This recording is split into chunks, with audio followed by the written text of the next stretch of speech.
Hello বন্ধুরা, central admission পোর্টালে তোমাদের ফর্ম ফিল আপ করার পর কলেজের ভর্তি সংক্রান্ত অনেক প্রশ্ন তোমাদের মনে ঘুরফির করছে যে ফর্ম ফিল আপ করার পর ভর্তি হতে পারবো কি পারবো না।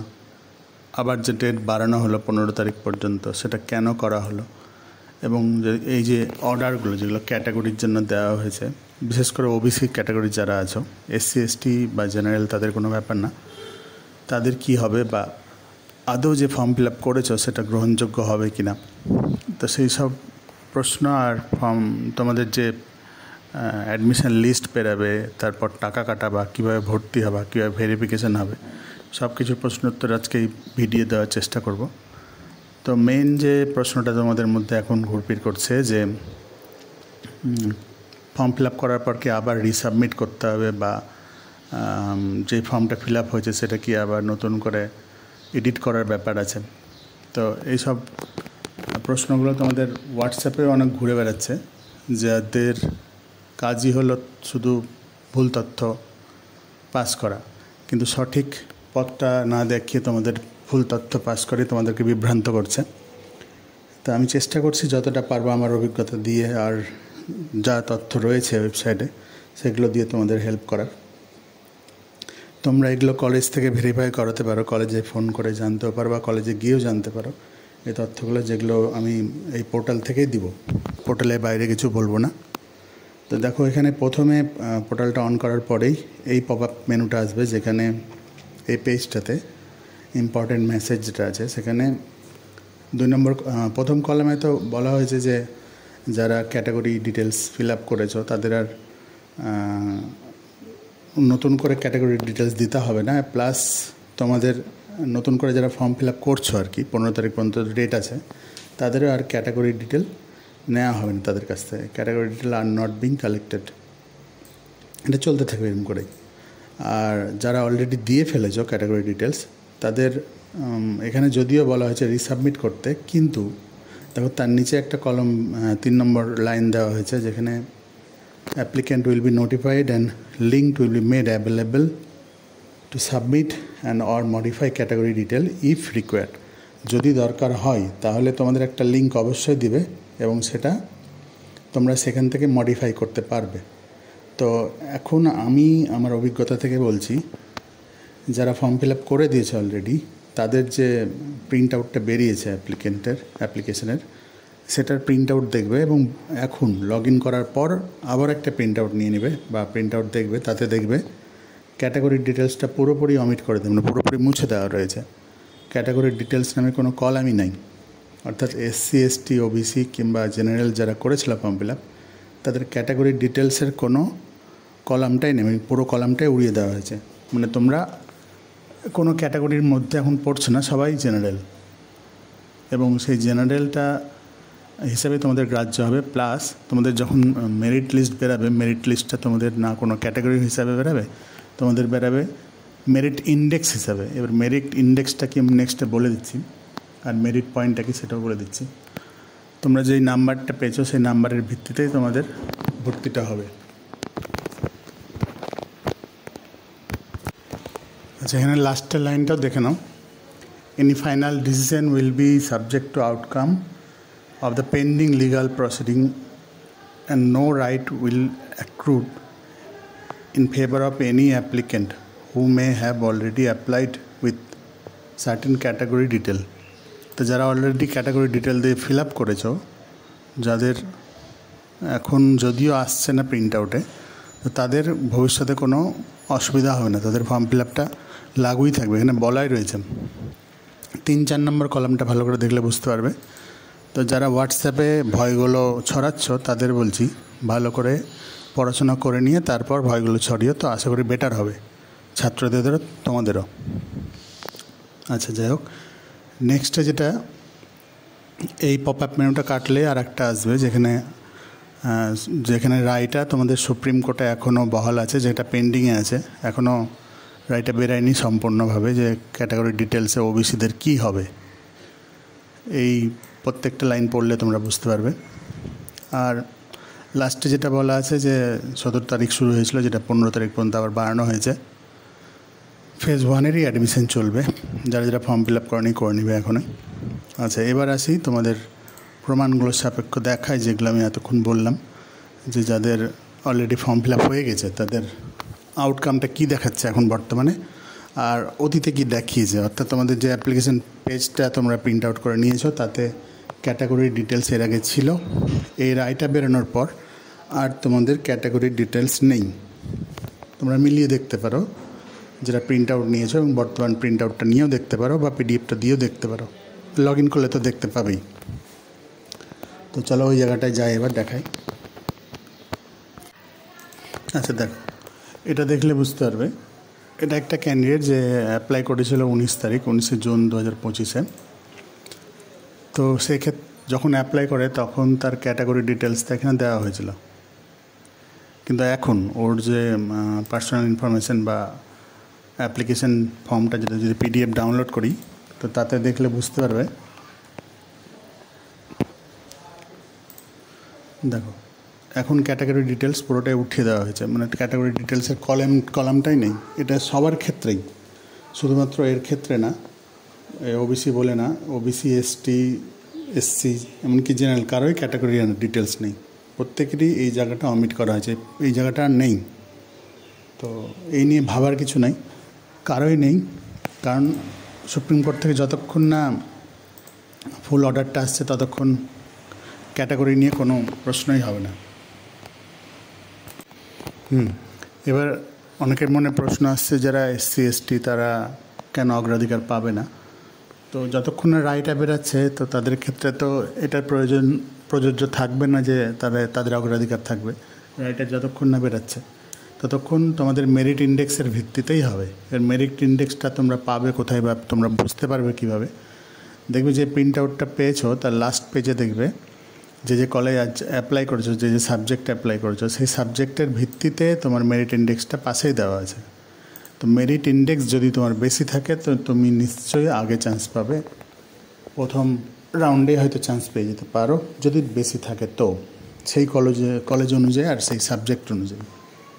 অর্থাৎ ধরো কোনো কলেজে যেখানে সংস্কৃত অনার্স নিয়ে পড়তে চাও, সেখানে যদি মেরিট ইন্ডেক্স তোমার হাই থাকে বা সেখানে ছাত্র সংখ্যা অনুযায়ী তোমার যদি মেরিট ইন্ডেক্স হাই থাকে সংস্কৃতে অ্যাপ্লাই অনুযায়ী, ধরো ওখানে 50টা সিট, অ্যাপ্লিকেশান হয়েছে মাত্র 47টা বা 40টা, সেক্ষেত্রে তোমার চান্স পাওয়ার অগ্রাধিকারটা বেশি থাকবে ওখানে। আবার যদি কোনো কলেজে সেই সাবজেক্টেই সিট ধরো 50টা, কিন্তু সেখানে অলরেডি ফর্ম ফিল আপ 600-700 পার হয়ে গেছে, কিন্তু মেরিট ইন্ডেক্সে তুমি ওখানে পিছাবে এবং সেখানে তোমার চান্স পাওয়াটা খুব দুষ্কর হয়ে যাবে, না পাওয়াটাই ব্যাপার থাকবে ওখানে। তো যাই হোক, মেরিট ইন্ডেক্সের এই ব্যাপারটা আমি কেন বলছি সেটাও দেখিয়ে দিচ্ছি তোমাদের। দেখো, এই তথ্যগুলো আমি বানিয়ে বলছি না, এগুলো সব এদের পোর্টালে দেওয়া রয়েছে, এখান থেকে বলছি, তোমরা এখান থেকে চেক করে নিতে পারো।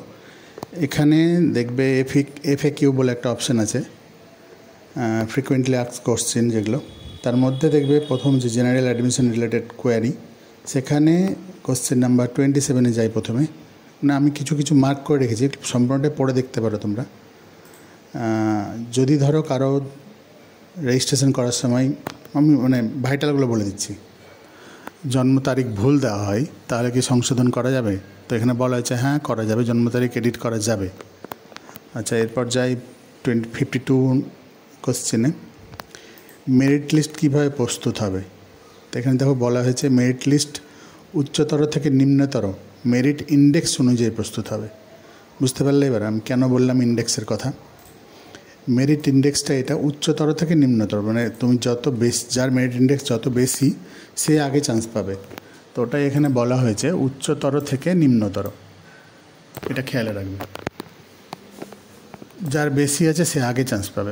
ওকে, তারপর আছি 56 নম্বর, যেখানে বলা হয়েছে নিবন্ধীকরণ প্রক্রিয়ায় শেষ হয়ে যাবার পর কি একজন আবেদনকারী তার প্রেফারেন্স বদলাতে পারে? তো বলেছে না। নিবন্ধীকরণ বলতে রেজিস্ট্রেশন আর কি, রেজিস্ট্রেশন বা সাবমিট করে দেওয়ার পর বা তোমাদের লাস্ট ডেট যেটা, সেটা পার হয়ে যাওয়ার পর, সাবমিট করে যাওয়ার পর তো করতে পারো, কিন্তু লাস্ট ডেট পার হয়ে যাওয়ার পর, রেজিস্ট্রেশনের লাস্ট ডেট পার হয়ে যাওয়ার পর করতে পারবে না। প্রেফারেন্স বদলাতে। প্রেফারেন্স বলতে কোনটাকে বলা হয়েছে, প্রেফারেন্সটাও বলে দিই। প্রেফারেন্স বলতে বলা হয়েছে এই যে তুমি এখানে সিরিয়াল নাম্বার দেখো 1 2 3 4, এগুলো হচ্ছে প্রেফারেন্স। তুমি কোনো কলেজকে লিফট করিয়ে উপরে উঠাতে পারো। ধরো কোনো কেউ পাকুয়া কলেজে ভর্তি হতে চাও, তাহলে পাকুয়া কলেজটাকে যদি আগে রাখতে চাও, সেখানে যদি তোমার মেরিট ইন্ডেক্স বেশি থাকে, তুমি নিশ্চয়ই এটাকে আগে রাখতে চাও, তাহলে ওটা ওপরে চলে যাবে, আস্তে আস্তে লিফট করা যায়। মালদা কলেজকে নিচে রাখতে চাও, রাখতে পারো। তো এটা এখানে বলা হয়েছে অ্যাপ্লিকেশন উইন্ডো বন্ধ হয়ে গেলে আর প্রেফারেন্স বদলানো যাবে না। তুমি প্রেফারেন্সটা অ্যাপ্লিকেশন উইন্ডো বন্ধ হওয়ার আগেই, অর্থাৎ 15 তারিখের আগেই যদি কেউ চেঞ্জ করতে চাও করে নিও, তারপরে কিন্তু আর হবে না। তারপরে মেরিট লিস্ট তৈরি হয়ে যাবে। আচ্ছা, তারপর কোশ্চেন 57 নম্বর কোশ্চেনও দেখে নাও। একজন আবেদনকারী কিভাবে জানতে পারবে যে সে কোনো কলেজ এবং কোন কোর্সের জন্য নির্বাচিত হয়েছে? অর্থাৎ সে কীভাবে বুঝবে যে তার নাম উঠেছে? তো এখানে বলা হয়েছে আবেদনকারী তার রেজিস্টার্ড মোবাইল ফোনে SMS পাবে আর ইমেলে অ্যালার্ট পাবে। দেখো, এই জিনিসটা ভাইটাল। ফোনটা কিন্তু রিচার্জ করে রাখবে আর বন্ধ রাখবে না। তো রেজিস্টার্ড ফোনে যে নাম্বারটা দিয়েছো আর কি রেজিস্ট্রেশন করার সময়, তাতে SMS পাবে আর ইমেলে অ্যালার্ট পাবে, ইমেলও পাবে। তো SMS পেলেই যথেষ্ট। ইমেল যদি কারো না খুলে, না প্রবলেম হয়, SMS-এ পেয়ে যাবে। আর পোর্টালে লগ ইন করে সে নিজের অবস্থান, মেরিট লিস্ট এবং অ্যালোকেশন লিস্ট দেখতে পাবে। আচ্ছা, এখানে কয়েকটা জিনিস ব্যাপার আছে। লগ ইন করার পর মেরিট লিস্ট, নিজের অবস্থান, অর্থাৎ তুমি এখন কোন পজিশনে আছো সেটা মেরিট ইন্ডেক্সের অনুযায়ী ওখানে দেখাবে, ওই কলেজ অনুযায়ী, যে কলেজে অ্যাপ্লাই করেছো সেখানে মেরিট লিস্টও দেখতে পাবে। মেরিট লিস্ট সেই সাবজেক্টে তুমি কত নম্বরে আছো তাও দেখতে পাবে। আর অ্যালোকেশন লিস্ট হচ্ছে যদি তোমার নামে কোনো জায়গায়, অর্থাৎ কোনো সাবজেক্টে তোমার নাম যদি উঠে থাকে, এবং সেখানে টাকা কাটানোর অপশান আসবে, সেটা হচ্ছে অ্যালোকেশন লিস্ট, সেটাও তুমি দেখতে পাবে ওখানে। ওকে, তো অ্যালোকেশনটা এটা পরে আসে, মেরিট লিস্টের পরে আসে, মেরিট ইন্ডেক্স অনুযায়ী আসে সেই সাবজেক্টে। অ্যালোকেশন আসলেই যে তুমি টাকা কাটিয়ে নিলে এবং সেখানে সেই সাবজেক্টে ভর্তি হয়ে গেলে তা নয়। এই ব্যাপারগুলো পরে দেখাচ্ছি কী হবে, মানে টাকা কাটানোর পর কী হতে পারে। আচ্ছা, এরপর চলে যাই 60 কোশ্চেন নাম্বার। যদি আবেদনকারী তার প্রেফারেন্স লিস্ট অনুযায়ী কোনো কলেজে সুযোগ না পায় তাহলে কী হবে? অর্থাৎ 1 2 3 4 প্রেফারেন্স লিস্ট রাখলো, কিন্তু সে সুযোগ পেল না, ধরো কার কোনোটাতেই নাম আসলো না, টাকা কাটানোর অপশান আসলো না তার। সেক্ষেত্রে ক্যান্ডিডেটকে মপ আপ রাউন্ডে সেই সময় প্রকাশিত বিজ্ঞপ্তি ও নিয়ম অনুসারে সিট খালি থাকলে নতুন করে তার পছন্দের সূচি, অর্থাৎ প্রেফারেন্স লিস্ট তৈরি করতে হবে। আচ্ছা, এখানে দেখো দুটো কথা। মপ আপ রাউন্ডে সেই সময় প্রকাশিত বিজ্ঞপ্তি নিয়ম অনুযায়ী সিট খালি থাকলে, মপ আপ রাউন্ড বলতে প্রথম ধাপে যে নামটা বেরাবে টাকা কাটানোর, সেটা 1 নম্বর রাউন্ড। দ্বিতীয় ধাপে যে নামটা বেরাবে সেটা 2 নম্বর রাউন্ড। তো প্রথম ধাপে যদি তোমার নাম থাকে তাহলে তুমি সেই অ্যালোকেশন লিস্টে তোমার নাম থাকবে এবং নামটা দিয়ে অনুযায়ী তুমি টাকাটা কাটিয়ে দিলা। যদি নাম না থাকে তাহলে দ্বিতীয় মপ আপ রাউন্ড যখন হবে শুরু, তখন তুমি সেখানে যদি দেখেন বলা হয়েছে সিট খালি থাকে, অর্থাৎ যদি সিট বেঁচে থাকে, ধরো 50টা সিট, তার মধ্যে 50টাই ফিল আপ হয়ে গেলো, তাহলে কিন্তু হবে না। 50টা সিটের মধ্যে ধরো কিছুটা ফাঁকা থাকলো, 10-20টার মতো, তখন তুমি তাতে নতুন পছন্দের সূচি, অর্থাৎ প্রেফারেন্স লিস্ট তৈরি করতে পারবে। ওকে, তো সেক্ষেত্রে তোমাকে প্রেফারেন্স লিস্ট আবার বানাতে হবে, ওই জায়গাটাই কলেজকে অ্যাড করাতে হবে কোথায় রাখতে চাও। তো এটা আস্তে আস্তে হবে, নোটিফিকেশান এখনও দেয়নি, কারণ ডেট তো বাড়ানো হলো 15 তারিখ পর্যন্ত। এই জিনিসগুলো পরে বুঝতে পারবে। পুরনো নোটিশ অনুযায়ী 6 তারিখে বাড়ানোর কথা ছিল। যাই হোক, নেক্সট হচ্ছে 66। চলো ওখানে যাই। এগুলো তোমরা পড়ে নিও, আরও আছে কোশ্চেন, তোমরা জানার ইচ্ছা থাকলে পড়ে নিও এগুলো। প্রভিশনাল অ্যাডমিশন কাকে বলে? প্রভিশনাল অ্যাডমিশন, দেখো প্রভিশনাল বলতে এখানে অনলাইনে অ্যাডমিশন নিলে ততক্ষণ পর্যন্ত প্রভিশনাল, যতক্ষণ পর্যন্ত না কলেজের ডকুমেন্টগুলোর ফিজিক্যাল ভেরিফিকেশান হচ্ছে। আচ্ছা, প্রফেশনাল ততক্ষণ পর্যন্ত, অর্থাৎ তুমি কোথাও টাকা কাটালে এবং সেটার যখন ফিজিক্যাল ভেরিফিকেশান হবে, ডেট পার হয়ে যাওয়ার পর, মানে সব টাকা কাটানোর ডেট পার হয়ে যাওয়ার পর যখন ফিজিক্যাল ভেরিফিকেশান হবে কলেজে, তখন কলেজে গিয়ে তোমার ডকুমেন্টগুলো শো করাতে হবে যেগুলো তুমি আপলোড করেছো ফর্ম ফিল আপ করার সময় সেগুলো, এবং তখনই ফিজিক্যাল ভেরিফিকেশান হবে। ওটাই ফিজিক্যাল ভেরিফিকেশান বলছে। তোমার ডকুমেন্টগুলো ওখানে চেক করবে এবং সেটা একটা পেছন দিকে হয়তো সিল মেরে দেবে ডকুমেন্টের, এইচএসের মার্কশিটের পেছন দিকে, যে তুমি ওখানে অ্যাডমিটেড লিখে দেবে। সেটা হলো ফিজিক্যাল ভেরিফিকেশান। ওটা যতক্ষণ না হচ্ছে ততক্ষণ তুমি প্রভিশনাল অ্যাডমিশনেই থাকবা। ওটা হওয়ার পরে তুমি ভাববা হ্যাঁ আমি কলেজে ভর্তি হয়ে গেছি, তারপর আই কার্ড পেয়ে যাবা, তারপর কলেজে যেতে লাগবে, ক্লাস করবা। ওকে, নেক্সট হচ্ছে আবেদনকারী কখন তার অ্যাডমিশন বিষয়ে সুনিশ্চিত হবে। যেখানে বলেছে অ্যাডমিশন তখনই সুনিশ্চিত হবে যখন আবেদনকারীর সব ডকুমেন্ট সংশ্লিষ্ট কলেজ শিক্ষা প্রতিষ্ঠানের এটা কি অথরিটির দ্বারা সঠিকভাবে ফিজিক্যাল ভেরিফাইড হবে এবং ফিজিক্যাল ভেরিফাইড হবে, যেটা এর আগে বলেছে সেটাই, এবং বিশ্ববিদ্যালয়ের নিবন্ধীকরণ সম্পন্ন ও সফল হবে। আচ্ছা, এখানে আর একটা জিনিস আছে, বিশ্ববিদ্যালয়ের নিবন্ধীকরণ সম্পূর্ণ এবং সফল হবে। তুমি যে কলেজে ভর্তি হবা সেই কলেজটা যে ইউনিভার্সিটির আন্ডারে, যদি ধরো কেউ কলকাতায় হলো বা আমাদের মালদা কলেজে হলো, মালদা কলেজ তো ইউজিবির আন্ডারে, তো ইউজিবির যখন রেজিস্ট্রেশন হবে ফার্স্ট ইয়ারের, সেই রেজিস্ট্রেশনটা হওয়ার পরে তুমি সফলভাবে আর কি সুনিশ্চিত হবা যে এটা তোমার ভর্তি হলো এই কলেজে।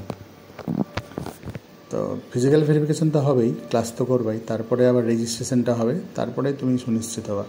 অর্থাৎ তুমি যদি রেজিস্ট্রেশনের আগে কোনো কলেজ পাল্টাতে চাও 1 মাস ক্লাস করার পর, তো তুমি রেজিস্ট্রেশনের আগে করে নিও পাল্টানোর ব্যাপারটা, তারপরে আর হবে না, কারণ তখন তো রেজিস্ট্রেশন হয়ে যাচ্ছে, তুমি সেই ইউনিভার্সিটির আন্ডারে সেই কলেজে সম্পূর্ণভাবে অ্যাডমিশন নিয়ে নিচ্ছ। আচ্ছা, নেক্সট কোশ্চেন হচ্ছে,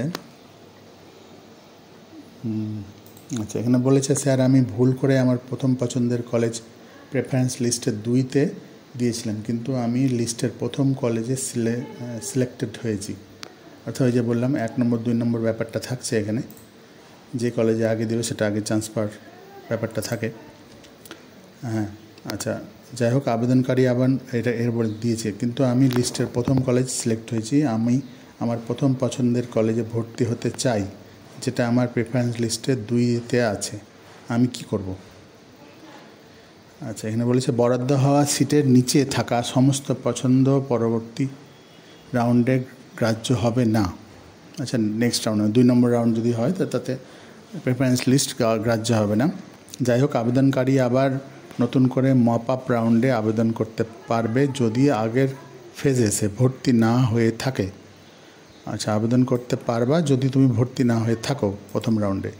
মপ আপ পেজে সে নতুন করে প্রেফারেন্স লিস্ট ক্রিয়েট করতে পারবে, কিন্তু মনে রাখতে হবে মপ আপ রাউন্ডে সিট অ্যালোকেশন সেই সময়ের প্রাপ্ত ভ্যাকেন্সির ওপর নির্ভর করবে।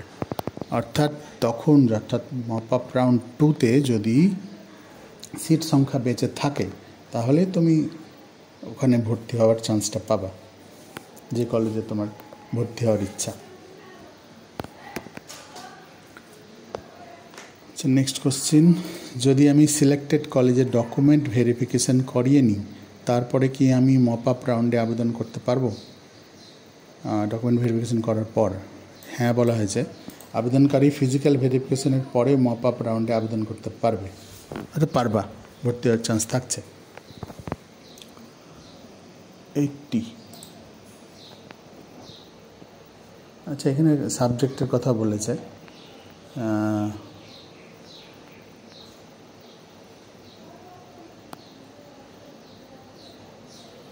এখানে 1 থেকে 8-এর মধ্যে ও মাইক্রোবায়োলজি অনার্সে আমার পছন্দের কলেজগুলো আবেদন করেছি, 9 থেকে 8 পর্যন্ত জুলজি অনার্সে পছন্দ করেছি। আমি পছন্দের তালিকায় 18 নম্বর কলেজ নির্বাচিত হয়েছি। আচ্ছা, 18 নম্বর কলেজে হয়েছে। আমি কি মাইক্রোবায়োলজি অনার্স নিতে পারবো? অর্থাৎ যে জুওলজি আর মাইক্রোবায়োলজি করেছিল, মাইক্রোবায়োলজিতে পাইনি, জুওলজিতে পেয়েছে। এখানে বলছে আমি আবেদন করার পর আমার মত বদল করেছি। আচ্ছা, বুঝলাম। তো এখানে যদি আপনি যদি আপগ্রেডেশন সিলেক্ট করে থাকেন তাহলে, আচ্ছা এখানে আপগ্রেডেশন একটা কথা আছে। আপগ্রেডেশন বলতে তুমি যখন টাকাটা কাটাবে কোনো কলেজে, সেখানে একটা ছোট্ট অপশান আসবে টাকা কাটানোর পর, আপগ্রেডেশন অপশান। যদি তাতে ক্লিক করে থাকো তাহলে মেরিট ইন্ডেক্স এবং সেই সময় খালি সিটের ভিত্তিতে পরবর্তী রাউন্ডে আপনাকে আপগ্রেড করা হবে। মানে টাকা কাটানোর পরেও আপগ্রেডেশন যদি ক্লিক করা থাকে তাহলে তুমি নেক্সট রাউন্ডে যেতে পারবা। তবে এটা প্রেডিক্ট করা সম্ভব নয় কোন প্রেফারেন্সে আপনি আপগ্রেড হবেন। আচ্ছা, এটা বলা যাবে না আগে থেকে যে তুমি আপগ্রেড হবা কি না। তবে ওখানে ওই যে আপগ্রেডেশন সিলেক্ট করতে হবে, তাহলেই তোমার রাস্তাটা ক্লিয়ার থাকবে। আচ্ছা, এখানে স্যার আমি আমার 2 পছন্দের কলেজে ভর্তি হয়েছি, যদি আমি অটো আপগ্রেডেশন সিলেক্ট করি এবং আমার প্রথম প্রেফারেন্স কলেজে সিলেক্টেড হই, তাহলে কি আমার আগের ভর্তি বাতিল হয়ে যাবে? হ্যাঁ, আপনার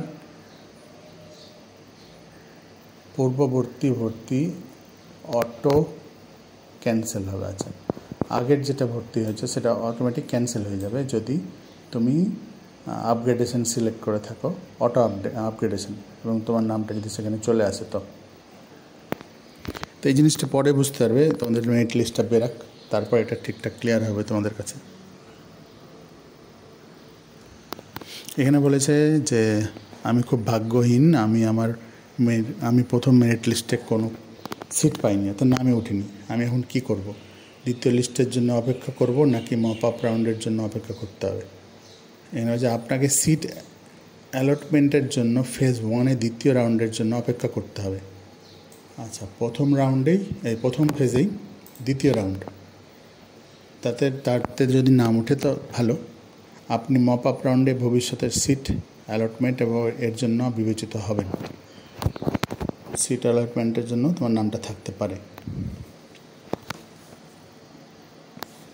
93, একজন আবেদনকারী যদি কোনো কলেজে না পান তাহলে তিনি কি করবেন? অর্থাৎ নামে উঠল না কোথাও। যদি আবেদনকারী ভর্তি পর্বের প্রথম রাউন্ডে কোনো অ্যালটমেন্ট না পান তাহলে প্রার্থীকে দ্বিতীয় রাউন্ডের ভর্তি পর্বের জন্য অপেক্ষা করতে হবে, যা অবশিষ্ট শূন্য পদের সংখ্যার উপর নির্ভর করে। অর্থাৎ সিট বেঁচে থাকলে চান্স পাবা। ভর্তি পর্বের দ্বিতীয় রাউন্ডের সাথে সম্পর্কিত নথি যাচাই প্রক্রিয়া সম্পন্ন হওয়ার পরে শুরু হতে পারে। আচ্ছা, এখানে ব্যাপারটা হচ্ছে ভর্তি পর্বের দ্বিতীয় রাউন্ড প্রথম রাউন্ডের সাথে সম্পর্কিত নথি যাচাই প্রক্রিয়া সম্পন্ন হওয়ার পরে শুরু হতে পারে। অর্থাৎ প্রথমে ভেরিফিকেশন হয়ে যাবে যারা ভর্তি হবে, তারপরে যদি সিট বাঁচে তখন তোমরা দ্বিতীয় রাউন্ডের জন্য অ্যাপ্লাই করতে পারবা। তো এই ছিল মোটামুটি প্রশ্ন, তোমরা আরও এখানে দেখে নিয়ে তোমাদের প্রয়োজন মতো। আশা করি ক্লিয়ার হয়েছে অনেক, বিশেষ করে যারা category OBC, SC ST caste নিয়ে ভাবছিল যে তাদের নামটা আগে আসবে বা পরে আসবে বা বাতিল হয়ে যাবে, অনেকে ভয় দেখাচ্ছিল, সেটা ক্লিয়ার হয়েছে। ওগুলো বাতিল কিচ্ছু হবে না, চিন্তা করো না কোনো। অটোমেটিক সবার নাম মেরিট ইন্ডেক্স অনুযায়ী আসবে। মেরিট ইন্ডেক্সটা তো বলে দিলাম যে কোনটা। এই মেরিট ইন্ডেক্সটা হাই থাকলে সেই সাবজেক্টের ওপর যদি তোমার হাই মেরিট ইন্ডেক্স থাকে তাহলে তুমি চান্স পাবে সেখানে। আর এগুলোতে আরও টেকনিক্যাল কোয়ারি আছে, তোমরা এখান থেকে চেক করতে পারো। পেমেন্ট রিলেটেড কোয়ারি আছে, আপগ্রেডেশন রিলেটেড কোয়ারি আছে, এগুলো চেক করে নিতে পারো। কোর্স রিলেটেড কোয়ারি আছে।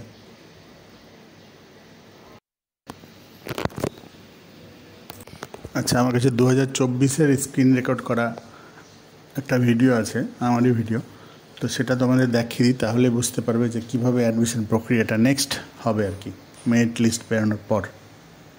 দেখো, এখানে যখন প্রোফাইল লগ ইন করবে তখন এই জায়গাটায় অ্যালোটেড বলে লেখা থাকবে, যেখানে তোমরা চান্স পেয়েছো সেই কলেজটাই, এবং বাদবাকি যে কলেজগুলো যারা অ্যাড করেছো, একটা হোক, 2টা হোক, 10টা হোক, বা কেউ 24টায় যদি করে থাকো, 24টার লিস্টে এখানে দেখাবে, এবং প্রত্যেকটাতেই যদি চান্স পেয়ে থাকো যে সব কলেজে, তাদের অ্যালোটেড লেখা থাকবে এখানে।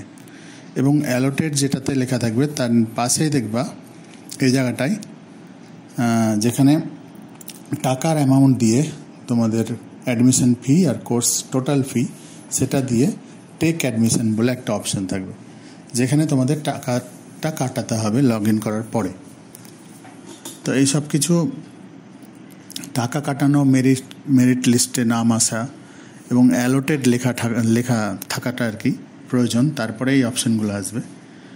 যাদের অ্যালোটেড লেখা আসেনি তারা ভেবো না যে ভর্তি হতে পাবে না, কারণ পরপর সেটা হবে মেরিট অনুযায়ী। তো মেরিটটা তোমাদের মেরিট ইন্ডেক্সে দেখতে পাবে।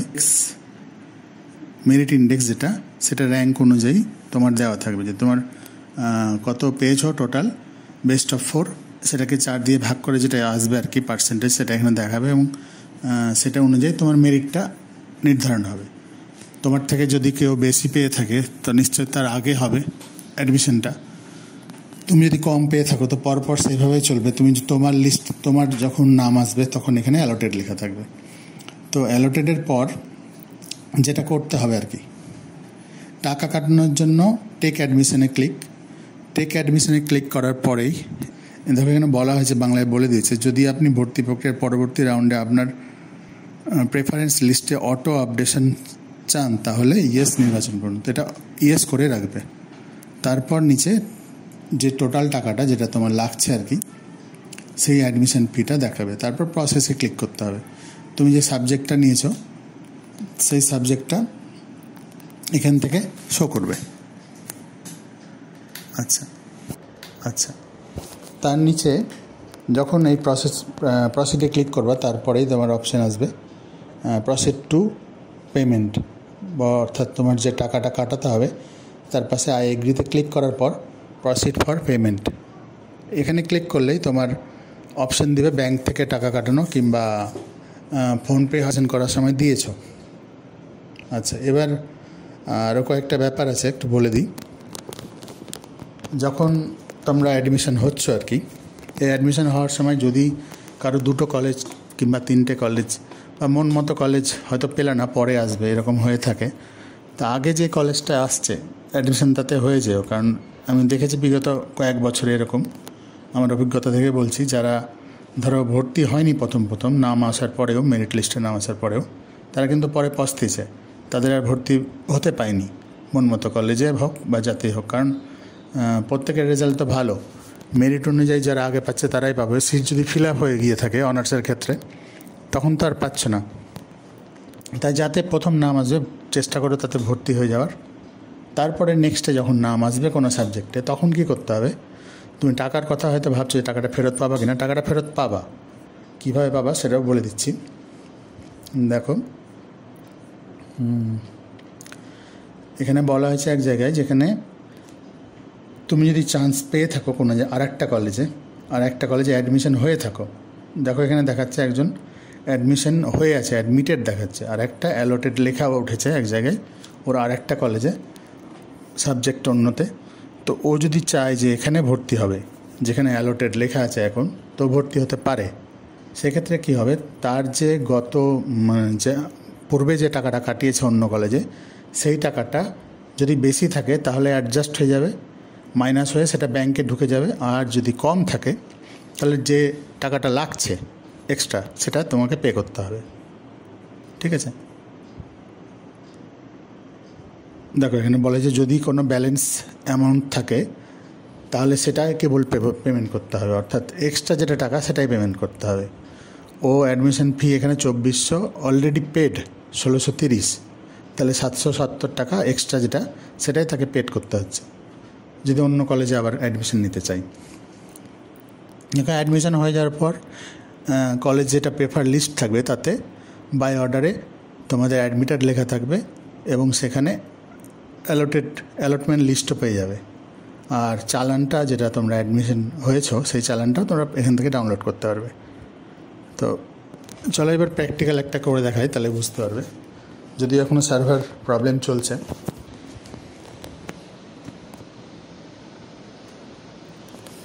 তো এইভাবে তোমাদের প্রসেসটা কন্টিনিউ করতে হবে। তো আশা করি বুঝতে পেরেছো প্রত্যেকটা ব্যাপারটা কীভাবে করতে হবে, স্টেপ বাই স্টেপ দেখিয়ে দিয়েছি। তবুও যদি কারো প্রবলেম থাকে কমেন্ট করো, কমেন্টে আমি জানিয়ে দেবো কীভাবে কী করতে হবে। আর নেক্সটে যদি ভর্তি হওয়ার পরেও যদি সমস্যা হয় কমেন্ট করে জানাতে পারো। ওকে, তো আজকে মতো এইটুকুই, বাই।